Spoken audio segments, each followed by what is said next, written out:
আসসালামু আলাইকুম। আজকে জানব ধর্ম নিয়ে বাড়াবাড়িকে সমর্থ করে কিনা ইসলাম। এই সম্বন্ধে আজকে আলোচনা হবে ইনশাআল্লাহ।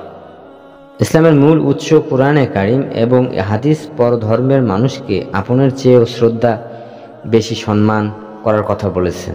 ইতিহাস সাক্ষী আমরা দেখেছি শেষ নবী হযরত মুহাম্মদ সাল্লাল্লাহু আলাইহি সাল্লামের আপনজনের অনেকেই ছিল ইসলামের কঠোর দুশমন। তথাপি নবী করিম সাল্লাল্লাহু আলাইহি সাল্লাম তাদের প্রতি নির্যাতন তো দূরের কথা, তাদের প্রতি মৌখিক অভিযোগও স্থাপন করেনি। বরং কোনো বিরোধী যখন অসুস্থ হতো তখন হযরত মুহাম্মদ সাল্লাল্লাহু আলাইহি সাল্লাম তাকে দেখতে যেতেন। হযরত রাসূল করিম সাল্লাল্লাহু আলাইহি সাল্লাম এর সময় এমন আন্তরিকতার ওই বিরোধিতাও ধীরে ধীরে ইসলামের পতাকা তলে আশ্রয় নিতে বাধ্য হয়।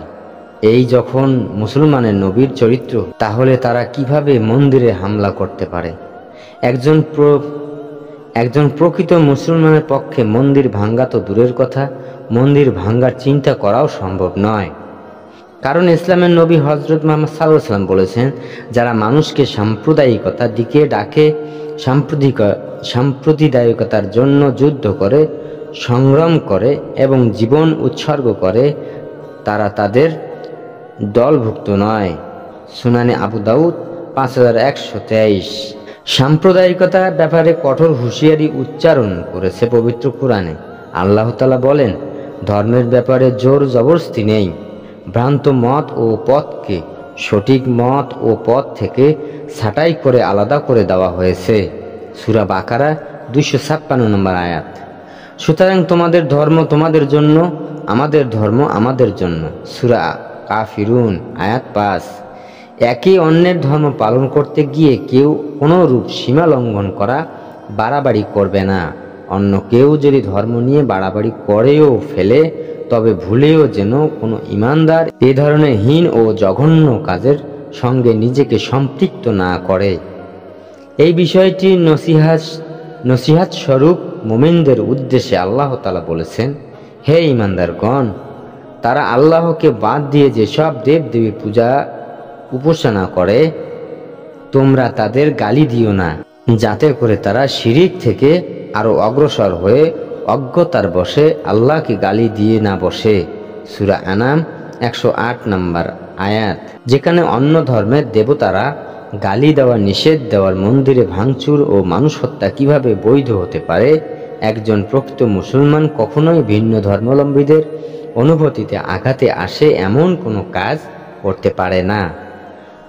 হযরত রাসূলুল্লাহ সাল্লাল্লাহু আলাইহি ওয়াসাল্লাম বলেছেন, কোনো মুসলমান যদি ভিন্ন ধর্মাবলম্বীদের অধিকার ক্ষুণ্ণ করে কিংবা তাদের উপর জুলুম করে, তবে কিয়ামতের দিন আমি মুহাম্মদ ওই মুসলমানের বিরুদ্ধে আল্লাহর আদালতে লড়াই করব। সুনানে আবু দাউদ 3052 নম্বর হাদিস। তিনি রাসূলুল্লাহ সাল্লাল্লাহু আলাইহি ওয়াসাল্লাম আরও বলেছেন, অন্যায়ভাবে কোনো অমুসলিমকে হত্যাকারী জান্নাতের সুঘ্রাণও পাবে না। তিনি সাল্লাল্লাহু আলাইহি ওয়াসাল্লাম আরও বলেছেন, অন্যায়ভাবে কোনো অমুসলিমকে হত্যাকারী জান্নাতের সুঘ্রাণ পাবে না। অথচ 40 বছরের রাস্তার দূরত্ব থেকেও ওই সুঘ্রাণ পাওয়া যাবে। সহিহ বুখারী 3166 নম্বর হাদিস। অন্য বর্ণনায় এসেছে, যে ব্যক্তি কোনো অমুসলিমকে অন্যায়ভাবে হত্যা করবে, আল্লাহ তাআলা তার জন্য জান্নাত হারাম করে দেবে।